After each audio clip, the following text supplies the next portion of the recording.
RDC, Dale Gatefold 33, back with another video. Yeah, it's been a while. Normal excuse. Work's been mad, and so yeah, I think it's been nearly 3 weeks since I've done a video.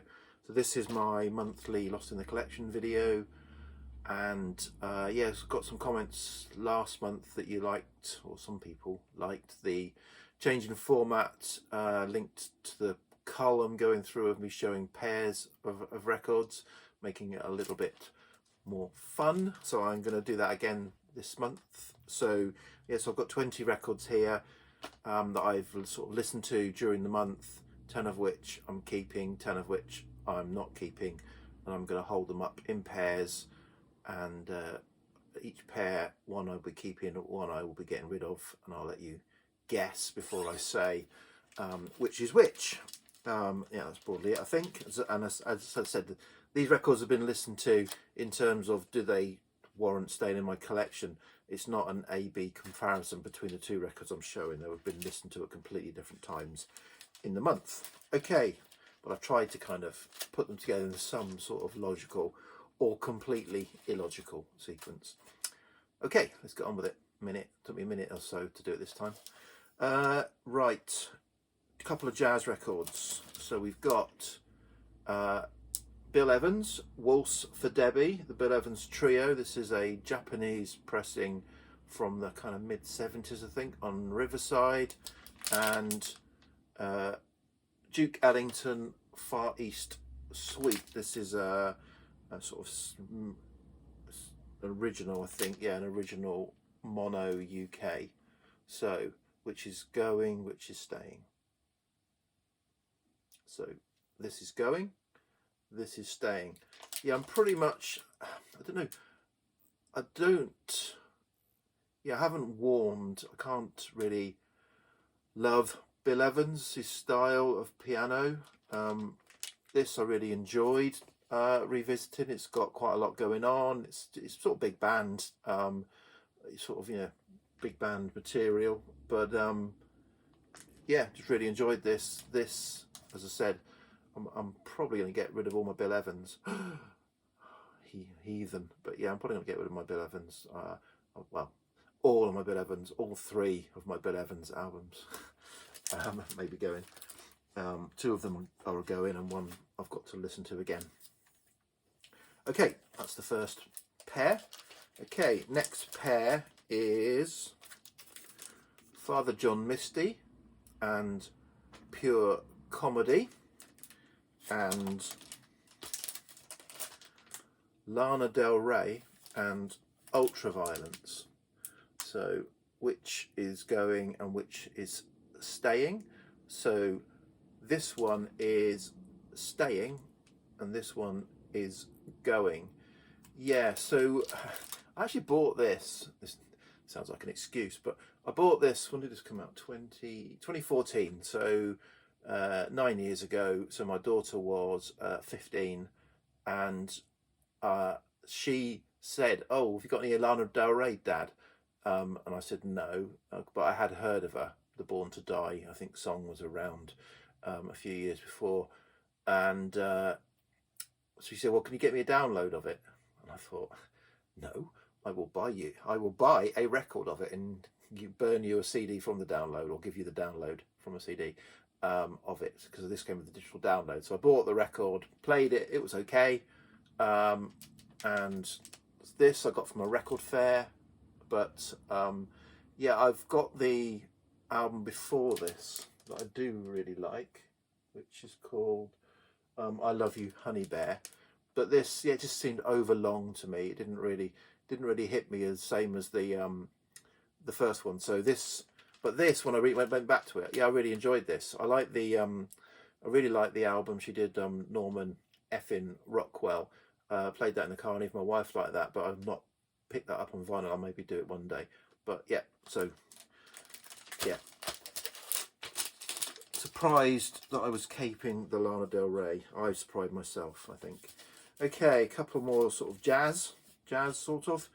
Got Ella and Basie with On the Sunny Side of the Street, and The Small World of Sammy Lee, original soundtrack composed by Kenny Graham, a jazz composer, and of these, Staying, Going.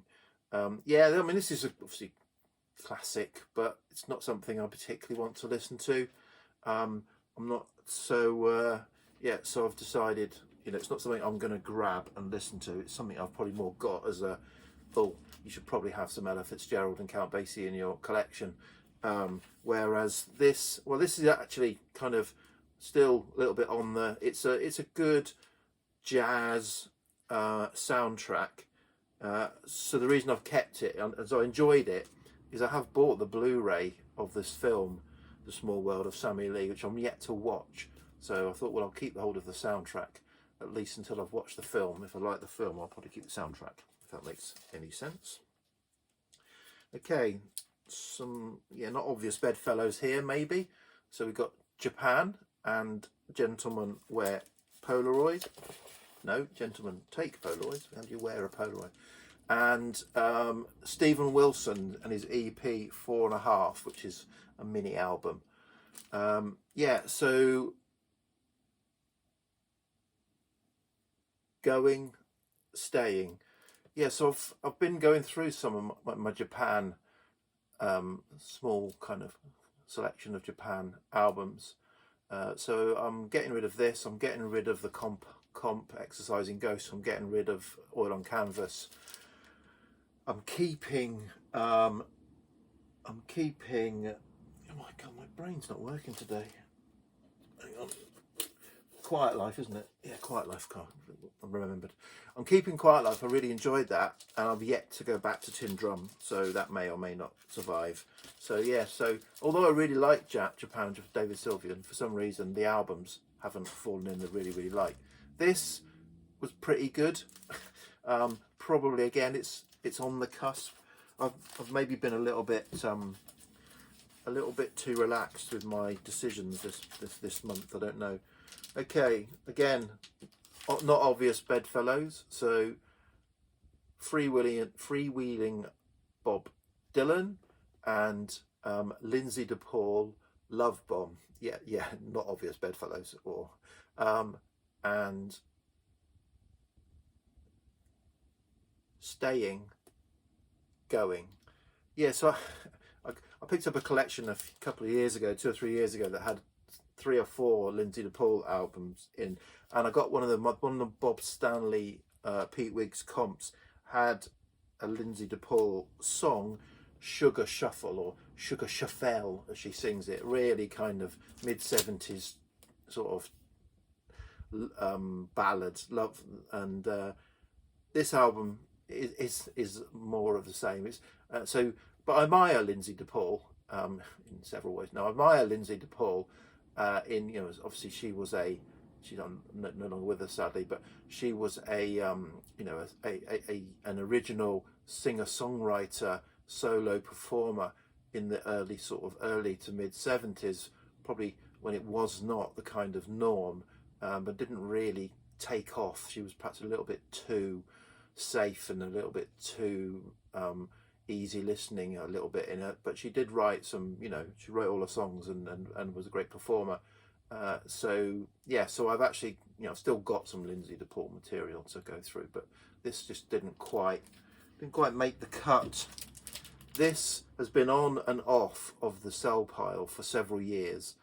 It's and I listened to it the other morning, and it just, yeah, I actually really like it. It's been one of those on the fence. If I don't have to be a completist on Bob Dylan, this would have gone. But then suddenly, no, I really enjoyed it. This is an original, well, certainly a near original UK mono press. So yeah, so I'm keeping that. So I'm glad I've made a decision about it. Okay, I don't need to slide off and that. Okay, so we've got Yusuf Kamal and Black Focus and Kruangbin and Mordecai. So, and we've got Going and Staying. so yeah, so Khruangbin are US sort of funky jazz, laid back. This is the second album, I think. I've got their first album as well. This is I bought an indies version on transparent pink vinyl that I bought from my local record shop, and this is jazz, the sort of modern London jazz scene. It's got it's got a number. I think Shabba Hutchins.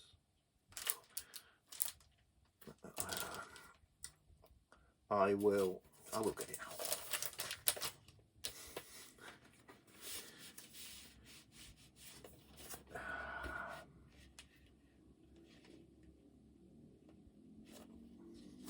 I can't read it now. Shabaka Hutchins, isn't it? So yeah, and it features on it on sax, along with a number of other, but it's mainly Yusuf Days is the drummer whose album this is mainly is. Sorry. And yeah, really, so yeah, I was actually thinking it would be the other way around. I was thinking that this would stay and the Yusuf Kamal album would go, but this was just felt there's more singing on this, and it just wasn't it just didn't grab me enough when I listened to this again. Whereas the Yusuf Kamal album, which I thought, I didn't think that grabbed me when I first listened to it. Really enjoyed it, particularly the second side. So yeah, so it was the opposite to what I expected. Okay, I'm a bit out of practice on videos, it seems. Right, next up we have Family Entertainment, or the album Entertainment by Family, and Jack Bruce, Songs for a Tailor. So a couple of the late 60s, maybe 19, around that time albums, and Staying, Going. Yeah, so I've been going through my Jack Bruce collection. It's not massive, and pretty much they're all going. I don't know why. I like them, but I don't love them. And this is probably the best of his albums, I think, that I've got. Anyway, I've had. But yeah, it didn't quite grab me enough as a solo artist. Jack Bruce, I think he's great in some of his jazz records, or obviously with Cream, but for some reason that didn't do it. And this I expected to go, because I do struggle with Roger Chapman's voice, but this, there's a sufficient sort of blend of vocals on this from other, from who is it, Rick Gretsch as well, that this actually works really well. The album works really well, and Roger Chapman's sort of vocals aren't too Roger Chapman. So yeah, so I really enjoyed this. I didn't expect to enjoy it as much as I did. This is an original UK stereo flip back album. Okay, next up a couple of jazz albums again. So we've got Ron Goodwin and his Concert Orchestra, and Music for an Arabian Night, and Grant Green, Matador. And this is Staying, and this is Going. So yeah, perhaps surprising. So this is I think late 70s or maybe early 80s Japanese issue of a much earlier, early 60s session on Blue Note, and yeah, it's got a lot of drumming in it. It's got a massive long drum solo in it, and it just didn't, in fact, it's a Grant Green album with very little Grant Green on it, so it just doesn't quite do it as much as some of his other albums. So decided to get rid of that. And this just was really enjoyable. So this is, as you could expect from the title, Music for an Arabian Night. It's got was it Windows of the East, Bazaar, Old Beirut, Wedding Dance, Arab Feast. This is your kind of lounge exotica style album that I really enjoyed. This is yeah, an original Parlophone mono press, and yeah, enjoyed that. Okay, a couple here of strange bedfellows. We've got Iron Maiden, Seventh Son of a Seventh Son, and Iron and Wine, Beast Epic. So when was this? Does it say when this was from? This is a fairly recent Iron and Wine album. Sam Beard, I'm going to say Sam Beard is the Iron and Wine, and Iron Maiden's one of the sort of late 80s. And Going, Staying.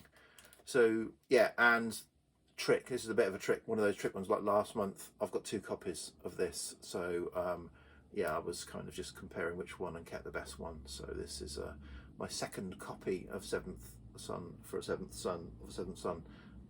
So yeah, so I'm getting rid of that. So not really within the rules, Dale. And this, yeah, it's not brilliant. I think it's Iron and Wine's early stuff, but Sam Beard has got one of those voices that you could sing the phone book. It just sounds so lovely, particularly on the sort of ballads. You know, sort of the emotional kind of sort of melancholic ballad type songs.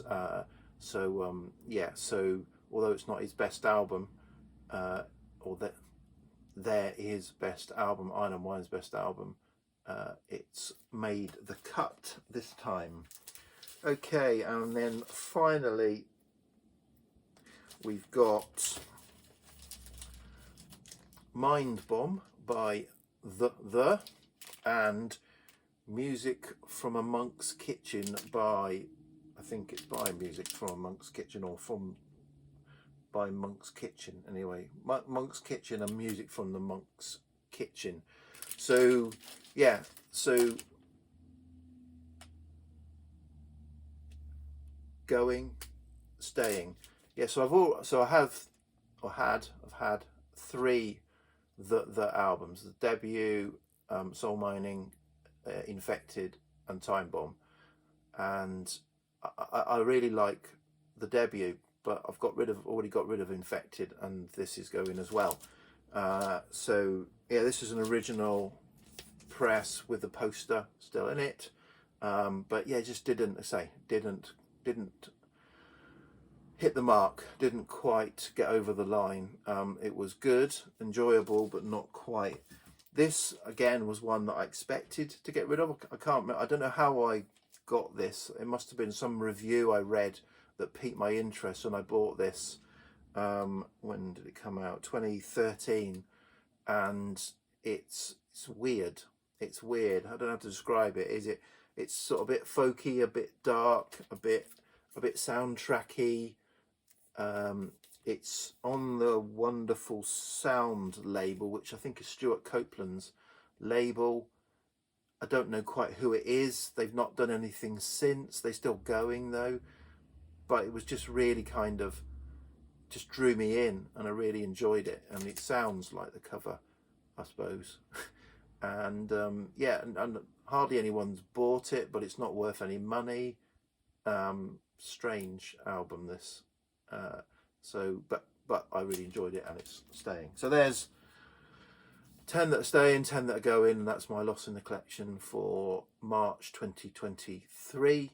I'll try and get a few more videos done quite soon. I'll probably do another show and tell on how my cull's going, and I need to do a finds video or 2. Yeah, okay, VC, cheers, bye.